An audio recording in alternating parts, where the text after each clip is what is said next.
So, Zach Svajda, Yeah. welcome to the show. Yeah. Thanks for coming on and talking to us here at the Knoxville Challenger. Tell us so what are you doing here? You got a wild card? Yeah, I got a wild card here. I lost yesterday, but yeah, I'm just training, practicing here. Then I'll head to Champaign in the next 2 days. Okay, great. Yeah. And about your match yesterday, who'd you play and how'd you do? What do you think in the match? I played Alex Richard. I mean, yeah, it was a good match. I thought it wasn't the best tennis, I thought, but it had some ups and downs. But yeah, he played some good points. Yeah. And so, what do you take from that to go to Champaign? Just telling myself like I'm right there with these guys. Right. Third set. Just telling myself.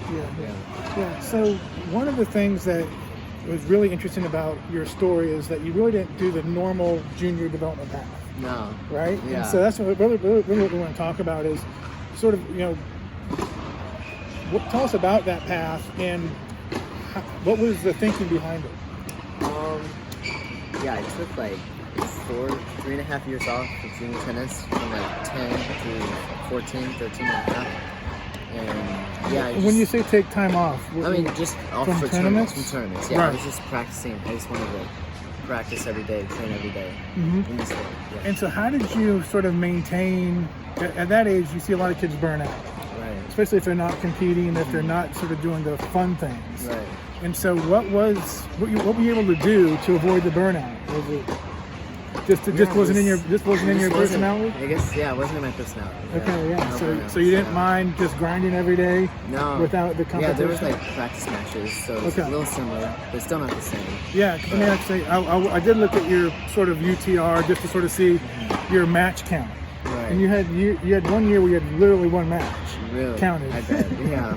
And so it's like, you see, like, I think if you accumulate the matches from like maybe when you're 13 to 18, there's maybe 100 matches total. Mm-hmm. And a lot of kids at 12 and under are playing that many matches a year. Right. And so that practice, was it just sort of just every day with the same routine, or how did Pretty much, yeah. Really? Every day, same routine. And can you talk a little bit about that in terms of what you did, how long you were on the court and things like that? I was on the court probably every day, 6 days a week. Usually I'll take Sunday off. But Okay.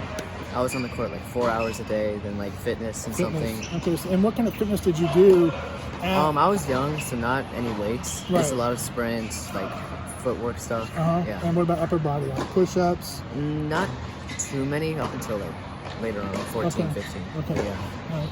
And so, so then one of the things that we'll talk about is the problem with doing that is you don't learn to compete. But so were you competing in practice every day? I was, yeah. Games and stuff? Yeah, I was doing practice matches with like some college players and stuff, but it's not the same as a tournament. Right. But yeah. And, I think that's something that in a tennis area like San Diego, where you have a good number of players, you can sort of do that thing where you stay local and you just practice with players that are in your area. Right. In areas like Knoxville or Louisville, where we're from. It's a little tough. It's a little different. So that model doesn't always work unless you're in the right environment. And so, and tell us a little bit about who was coaching you and yeah, it was mostly my dad. Okay. Yeah, through that time. And what was his background to give him the idea that you don't really need to go the normal route?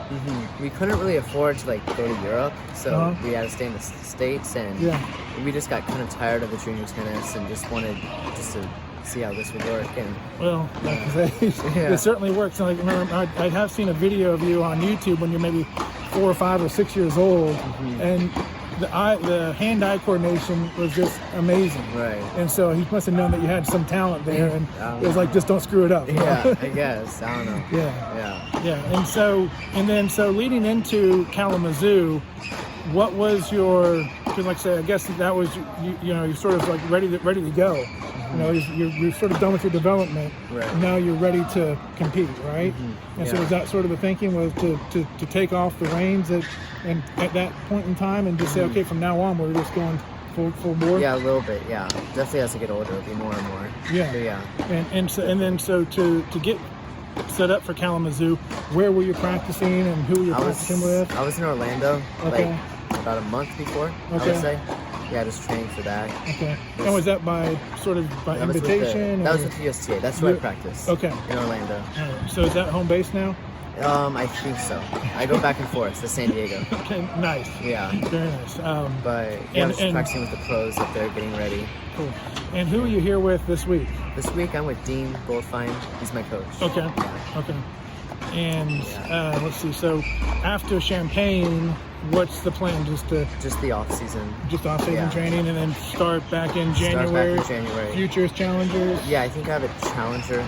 I think in Cleveland somewhere on the 11th. Okay. Right. Yeah. So it's like so you're really into pro tennis and just trying to get on that path. Yeah. That's what I want to do. And how old are you? 16. 16. Almost 17. Almost 17. Yeah. All right. Yeah. Well, awesome.